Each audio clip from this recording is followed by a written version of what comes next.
तर हा जो प्रश्न आहे हो खूप गांभीर्याचा प्रश्न आहे, खूप यंग जनरेशनचा प्रश्न आहे.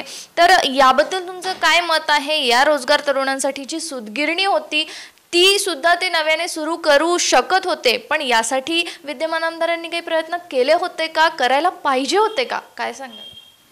आता मी फार राजकारण या विषयात जात नाही, पण जी सामान्य जनतेतून चर्चा ऐकायला येते की सूतगिरणी विकून व्यवहार पूर्ण होण्याच्या प्रयत्नातच स्थानिक आमदार होते असं मला आढळलं किंवा लोकांच्या चर्चेतून ते ऐकायला येतं. आणि दुसरा राहिला इथला स्थानिक विकास, तर त्यांनी जो इथे कामं केले ते सरळसोट रस्ते आणि बांधकामं. मी आधी सांगितलं तुम्हाला की नियोजनपूर्वक किंवा कायमस्वरूपी लोकांना दिलासा देणारा विकास इथे दिसला नाही. रोजगाराच्या संधी म्हणजे आता वेळच अशी आली आहे की एक 2-3 वर्ष झाले शासनच अस्थिर आहे आणि इथले जे काही उद्योग किंवा व्यापार असतील, शेतमालालाच भाव नसल्यामुळे इथे लोकांकडे आर्थिक परिस्थितीची फार अडचणी आहे. तालुक्यात अल्पभूधारक शेतकरी जास्त आहे आणि त्यामुळे इथे उद्योगाला वाव भरपूर असूनही या 10 वर्षाच्या काळात जी शेतकऱ्यांप्रती असलेली अनास्था आणि त्यातून मार्केटला आलेला कमी पैसा हा इथल्या बेरोजगारीचं प्रमुख कारण ठरलं आहे. नक्कीच सर, आता निवडणुका होऊ घातलेल्या आहेत. येणाऱ्या 20 तारखेला खूप लवकरच निवडणुका तोंडावरती आहेत.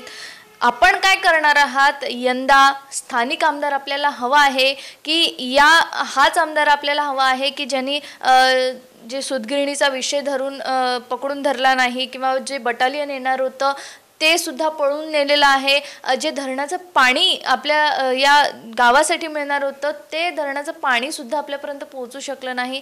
कोणाला वोट करणार आहात? कोणाला मत देणार? स्थानिक प्रश्नांची जाण असणारा, स्थानिक पण सुशिक्षित, ही किमान अपेक्षा आहे.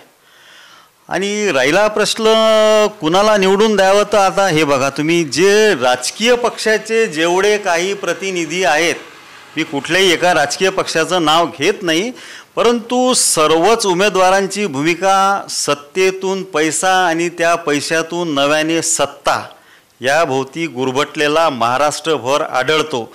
त्यातून बेबंद झालेली घराणेशाही आणि थोपवलेले उमेदवार. मग लोकांच्या सोयीसाठी एखादा सुशिक्षित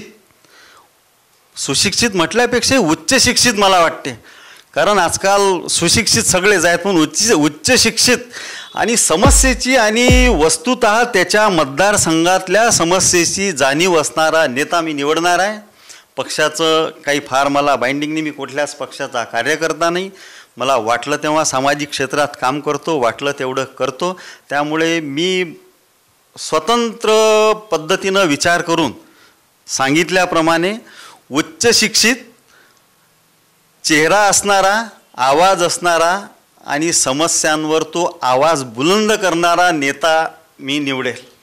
उच्च शिक्षित आणि आपले आवाज विधानसभेमध्ये मांडणारा हा असा उमेदवार सर निवडणार आहेत सर.